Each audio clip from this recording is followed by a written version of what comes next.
räägime edasi nartsissistidest, sotsiopaatidest ja psühhopaatidest.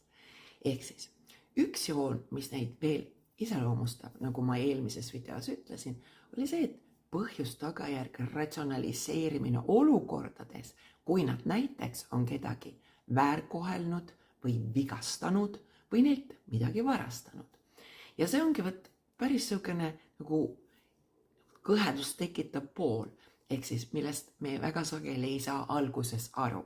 Ehk siis ütleme, teie seadsite nüüd enda õigused ka lõpuks nii-öeldes pjedestaalile ja tema selle peale läks väga-väga närvi ja hakkas nüüd teid igatipidi nii-öeldes kätte maksma teile selle eest, et te üldse julgesite seda teha.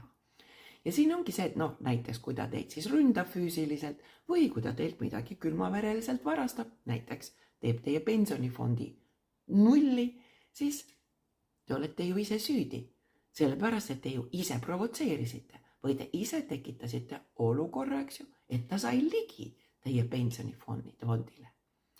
Ja nagu me näeme, maailmas on tegelikult tohutult palju selliseid juhtumeid.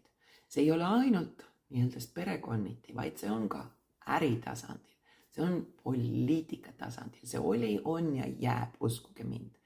Aga mida me seal siis teha saame, ongi see, et kui me saame nagu sellest aru, et tema mõtlemine on teistsugune kui teie oma, siis vähemalt me saame olla ettevaatlikumad ja mitte tekitada ja lasta tekitada endal seda segadust, mida nad nii hästi oskavad teha.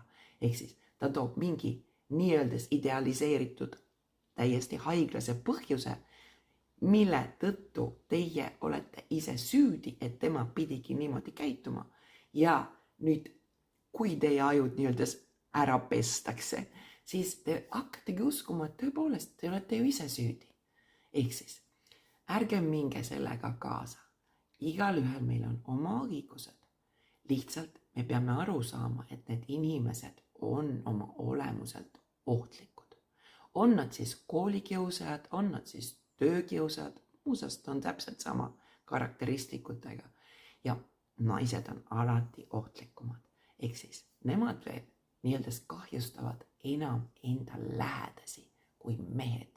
Mehed võtavad nagu väljaspoolt murravad, aga naised võtavad oma pereringist, oma lähedaste ringist, oma töökaaslaste ringist ja hakkavad neid siis ahistama, taga kiusama, väärkohtlema ja nii edasi.